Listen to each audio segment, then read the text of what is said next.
umphakathi njengayompumalanga. Yabona manje into engicabanga ukuthi siyayidinga eSouth Africa.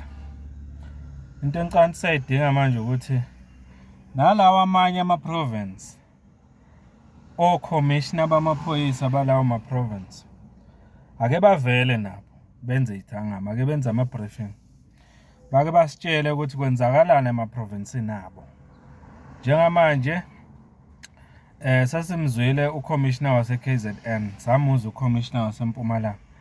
Sesicela uCommissioner wase-Gauteng ke manje, sicela uCommissioner wase-Limpopo, uCommissioner wase-North West, uCommissioner wase-Northern Cape, uCommissioner wase-Western Cape, uCommissioner wase-Free State. Onke lama province engiwabalayo namanye u9 sicela abo-commissioner nje bonke bamaphoyisa eSouth Africa bavele benza ama-media briefing bake baveze istate sokuhola kwamaphoyisa noma sokulida kwamaphoyisa kuma-province abo.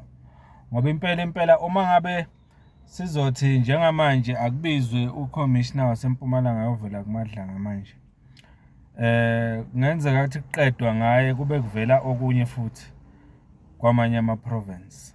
Ngicabanga ukuthi-ke uma kuwukuthi kukhona nje okukhona kusale kuvela konke manje kulungiswe manje emaphoyiseni. Kodwa ngisamile kwelokuthi uma kwenzeka ephuma noma ekhishwa ubaba uMasemola, ngisamile kwelokuthi no ubaba uMkhwanazi akaqhubeke KZN, aqhubeke futhi nale leadership ayiphethe ku organized crime. Ilokho nje, ngiyabonga.